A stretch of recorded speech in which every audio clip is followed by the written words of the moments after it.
On the news at 7, Governor Ayedatiwa champions state police fiscal devolution at Southwest Constitutional Hearing. Ondo government releases 31 prisoners over earth and legal delays. Federal High Court rule on Nnamdi Kanu's no case submission, October 10. And from the foreign scene, lightning strikes claim 33 lives amid fierce monsoon in India.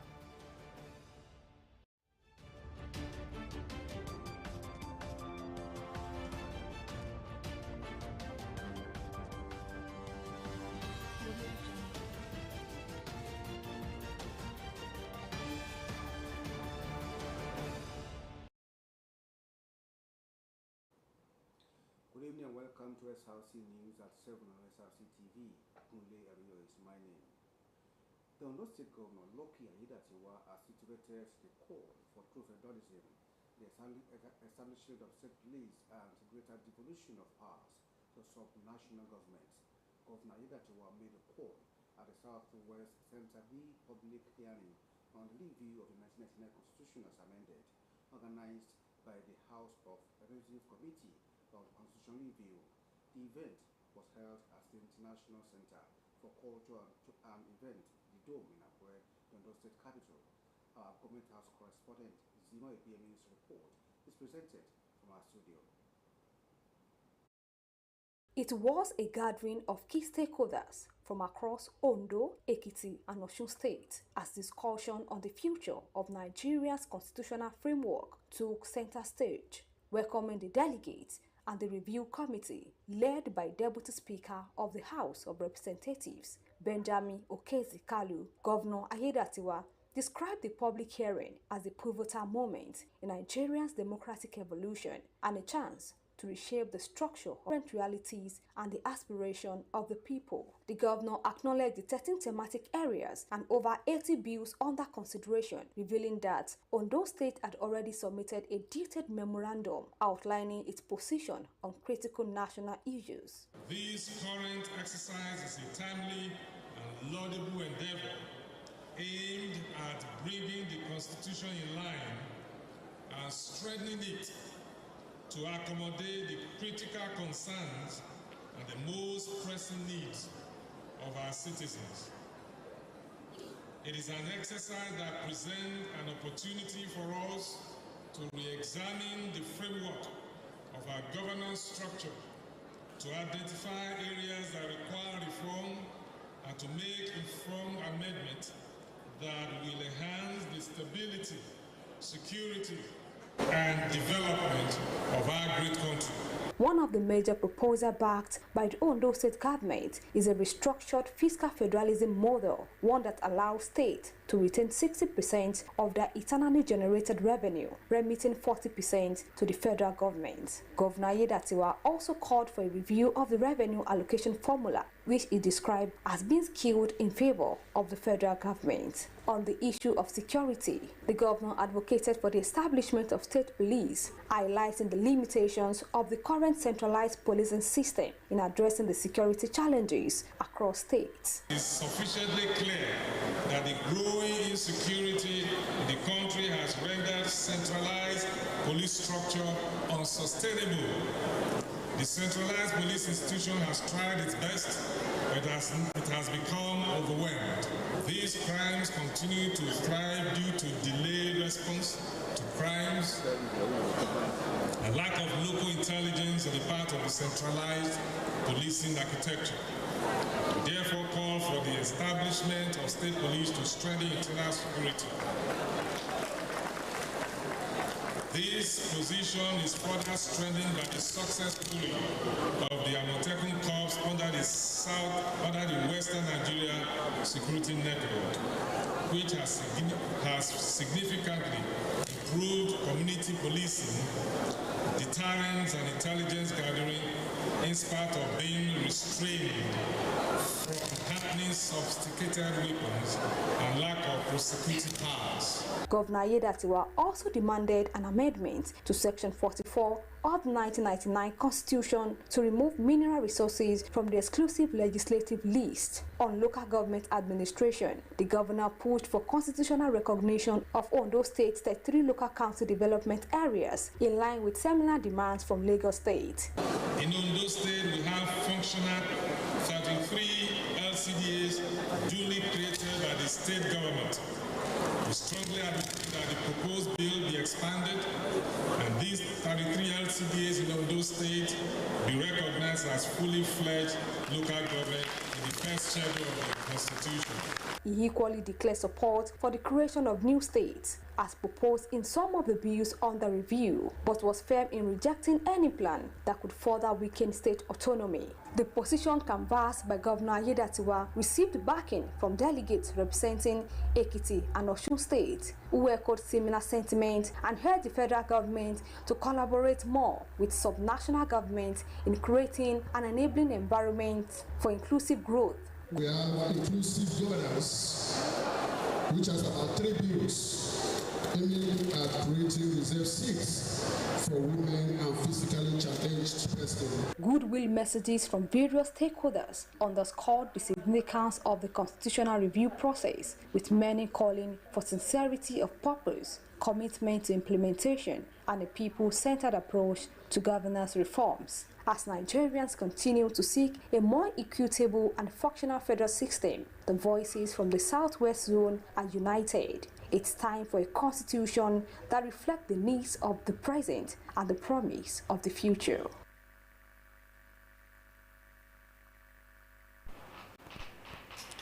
Also, the Nigerian Union of Journalists, NUJ, has called for constitutional protection for media professionals and the establishment of media bailout fund to support independent media organizations struggling across Nigeria. The appeal was made in Akure during the Southwest Zonal Public Hearing on the review of the 1999 Constitution organized by the House of Representative Committee on Constitutional Review.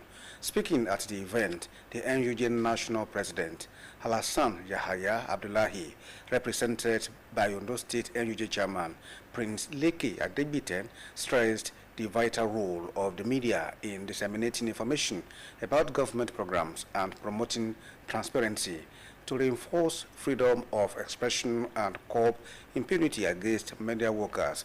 The NUJ proposed including explicit provisions in the Constitution guaranteeing journalist safety and security. Abdullahi also praised for the creation of a media bailout fund aimed at assisting private independent media facing financial hardship due to declining advertising revenue and rising costs. He emphasized the urgent need to address escalating threat to press freedom, the safety of journalists, and the economic challenges faced by independent media outlets. The NUJ National President said that journalism remains a critical pillar of democracy and transparency, warning that attacks on journalists and financial instability in the sector undermine good governance and social cohesion, citing Section 22 of the 1999 Constitution, which charges the media with holding government accountable. Abdullahi called for stronger constitutional safeguards to protect journalists and their equipment. The Ondo State Governor Loki Aiyedatiwa says leaders must maintain good working relationship irrespective of political, religious, and ethnic affiliations. Governor Aiyedatiwa, who said his Oyo State counterpart, Seyi Makinde, at the government house in Akure, commended him for his achievements in the last 6 years as Oyo governor. Governor Aiyedatiwa congratulated him on the chieftaincy title to be conferred on him by the Deji of Akure during the 10th anniversary of the monarch. Governor Makinde thanked Aiyedatiwa for the warm reception, stressing that the bond between Ondo and Oyo will continue to get stronger.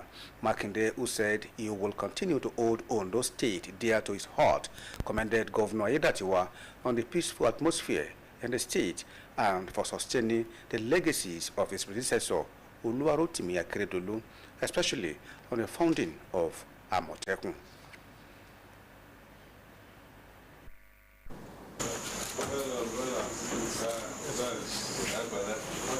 He is doing so well in Oyo State on the political platform called People's Democratic Party, PDP, even though most of them have left him there now. So. And now here in the APC, we are receiving them and getting strong. But it doesn't matter. Even if he remains only him there, he will continue to do well. And these people love him so much, and they love what he's doing. And that is why he's a two-time governor of that state. He has not done well. He will have been voted out during the second-time election. Just last week, Governor of Bauchi State, your brother, under your platform, was here. He was actually sitting at the way you're sitting, across party line. He brought an investor into the state to invest about $2.6 billion in building petrochemical industry in our state. That is a disservice what we can do that will outlive us by the time we live here, irrespective of the political party we belong to. We are brothers. For his own case, we are from the same southwest region, speaking the same Yoruba language.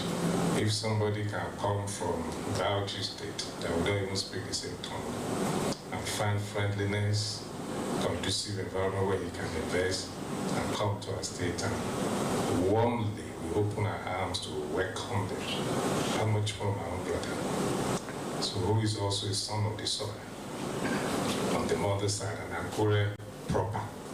I think I've just been told that he's been given the chieftaincy title. So congratulations. When you come to be on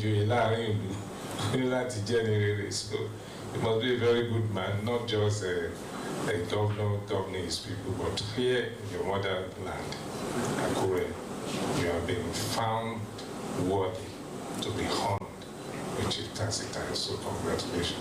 It's nice having you around. I'm so glad to see you. That Akure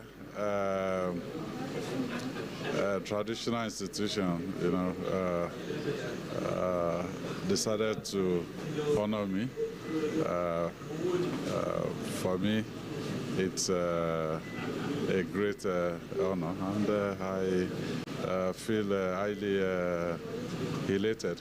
I can see a lot of stability, some people may want to say, okay, how many kilometers of road has been tarred, this and that. But for me, the most important thing, are the institutions that have been created, have been serviced, that have been pushed, to ensure that good governance for the people is attained. And I think in that respect, I will say my brother has done very well, maintaining the institution. He has created the stability, and some of the things that his predecessor left behind, because I and late Governor Akeredolu, we were the champions of Amotekun, and that has really created stability in the southwest, and he has maintained that. You could have come in as a governor and say, what's Amotekun? I didn't start it, you won't fund it, or you won't continue with it. So that is an example of what he has done and what I've seen here. So part of the visit is to also encourage him, to keep pushing on. Those were Ondo State Governor Loka Idatewa and his counterpart from Oyo State speaking there. We'll now take a break now. When we'll come back, we'll give you more stories. Please stay with us.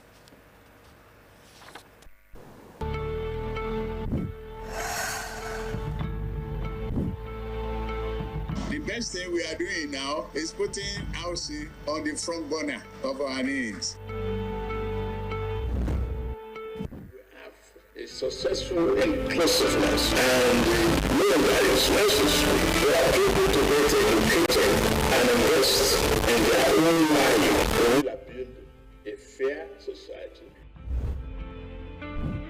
We will launch a bold new initiative to empower 400,000 young Nigerians, including youth corpers, with consumer credit. The dream is realizable. The way we are going, we have a road that will outlive all of us. That is how to build the future. Powered by Grassroots Movement for Tinubu GMT, Ondo State Chapter.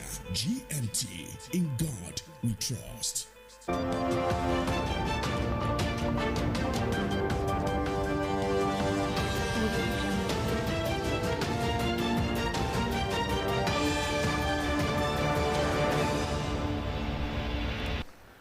Welcome back. Thanks for rejoining us on the news at 7. You can watch us live on our website www.osrc.ng or follow us on Facebook at Osrc TV, and on YouTube you can subscribe to our channel Osrc TV Ondo. The Deji of Akure, Oba Alade Tonyibo Alade Lucy, has called for unity and collaboration among traditional rulers across Ondo State. He made a call during a press conference held as part of activities marking his 10th coronation anniversary. Blessing Obe brings us details. To commemorate his 10th coronation anniversary, the Deji of Akure, Oba Alade Tonyibo Alade Lucy, hosted a press briefing at his palace in Akure. Journalists and members of the Central Planning Committee were present to engage in discussions and reflections on the king's 10 years reign. Addressing the gathering, the Deji highlighted key milestones and achievements recorded under his leadership over the past 10 years. Something that my boss advised me is to change from Akure Day or Ibeto Day to Ilefuta. Something that's synonymous to tradition. So we changed that. There wasn't no Akure anthem. We have that. There wasn't Akure, federal teaching of the Imo State. We have that. So many things. Relatively, if you compare it to other state capitals, Akure is relatively peaceful. Oba Alade Lucy stressed the need for a united front among traditional rulers, noting that a common voice is essential for lasting peace and development. We put our heads together, we will be determining who's going to be this, who's going to be that in this state. Let's say we are divided, the government comes together. I want us to come together and have one voice. Chairman of the Central Planning Committee, Olufemi Meshe, outlined the activities scheduled for the celebration and commended the media for its commitment to accurate reporting. I thank the member of the press for the coverage so far, and we expect that you will cover everything to the end. And we also expect that you continue to support the Deji of Akure during this reign, because journalists are important in any government and any throne. Without journalists, without news, the world will be standstill. Now with news circulated, it's true you ladies and gentlemen. So your job and your roles in society is very important. The anniversary event began on July 16 and will conclude with a Thanksgiving service on July 20, 2025. Blessing Obe, OSRC News. President Bola Tinubu has appointed Mohammed Babangida, son of former military President Ibrahim Babangida, as chairman of the Bank of Agriculture. Babangida's appointment was announced in a statement by Bayo Ononuga, Special Advisor to the President on Information and Strategy. Ononuga said the President approved the appointment today, along with 7 others. According to the statement, Mohammed Babangida is an alumnus of the European University, Switzerland, where he earned a bachelor's degree in business administration and a master's degree in public relations and business communication. He later attended Harvard Business School executive program on corporate governance in 2002. The Nigerian Center for Disease Control and Prevention, NCDC, has issued a nationwide public health alert amid a rising outbreak of infectious diseases including cholera, dengue, fever, mpox, and yellow fever. The agency warned that without urgent and coordinated action, these outbreaks pose serious risk to public health across the country.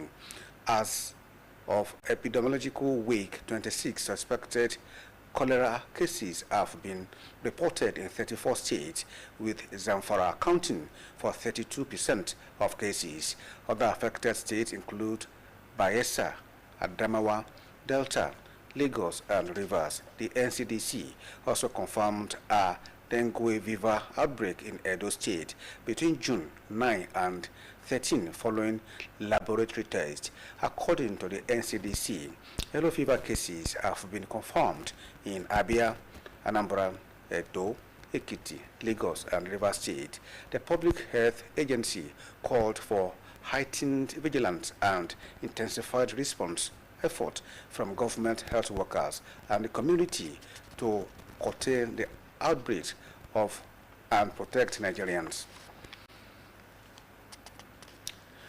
The Rotary Club of Akure Prestige has inaugurated Rotarian Kolawole Ajibade as the fourth president, and investiture ceremony was also an occasion for the induction of board members for the next 1 year and raise fund for club projects.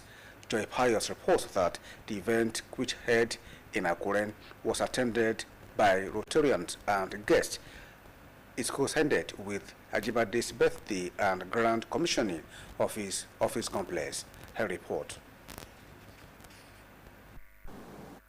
Established in 2021, Rotary Club of Akure Prestige has excelled in its mission of providing humanitarian services to society. And for 4 years, the club has witnessed tremendous progress. At this year's investiture of the fourth president of the club, Kolawole Ajibade, the committee chairman, Adesoye Omotade, highlighted the club's growth and positive impacts on societal development. Our team for this year is Unite for Good.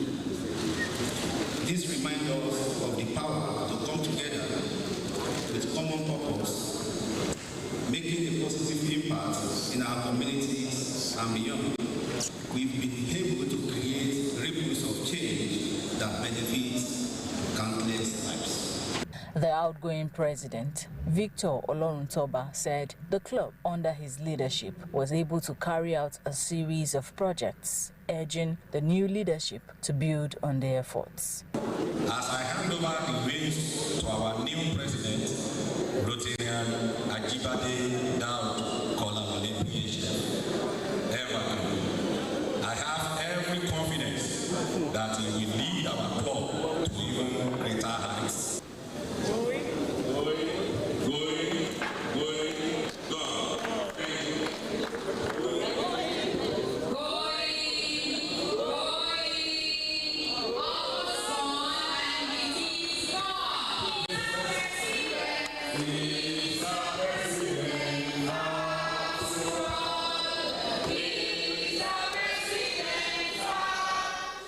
In his acceptance speech, the newly elected president, Kolawole Ajibade, pledged that the club would continue to prioritize humanitarian services and projects that would impact positively on the people. As I embark on this new journey, I promise to be guided by the following four core mantras.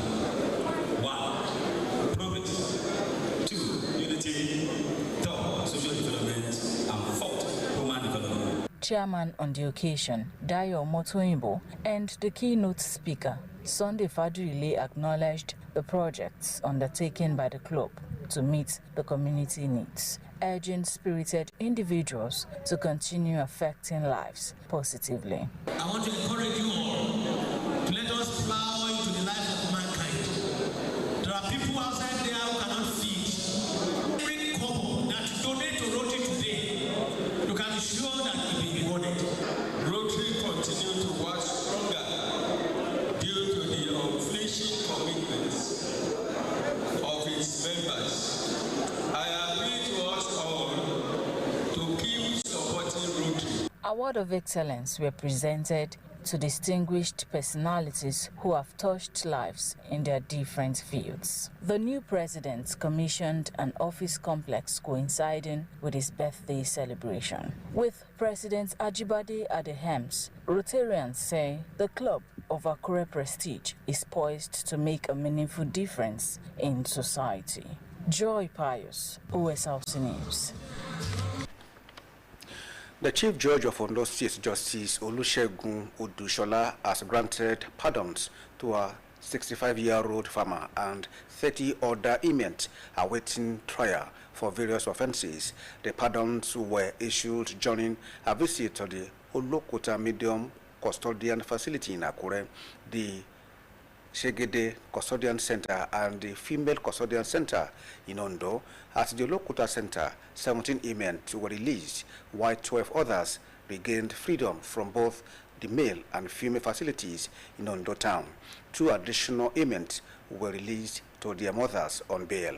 The releases were based on compassionate grounds, health issues, and lack of diligent prosecution by the Department of Public Prosecutions, DPP, of the Ministry of Justice. Justice Odushola emphasized the urgency of reducing prison congestion and expressed concern over the prolonged detention of inmates without trial, often due to inadequate legal representation and delayed court processes. The State Controller of Corrections, Jude Agboje, commended the Chief Judge and his team for their intervention, noting that the gesture would go a long way in addressing overcrowding and improving conditions in the custodian centers.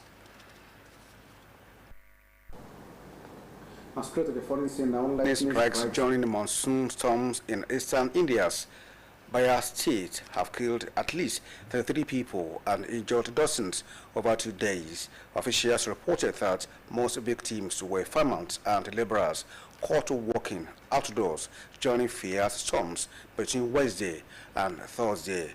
Bihar's disaster management minister said authorities have directed vulnerable districts to raise awareness about lightning safety following recent alert.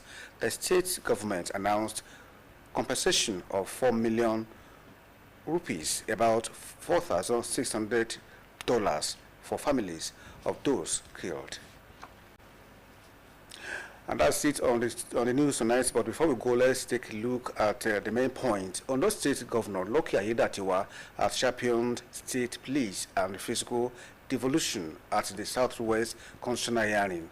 We also told you that Ondo State Government has pardoned 31 inmates across custodian centers, citing health issues, human rights concerns, and delayed prosecution. That's it on the news at 7 tonight. Thanks for being a part of it. Good evening.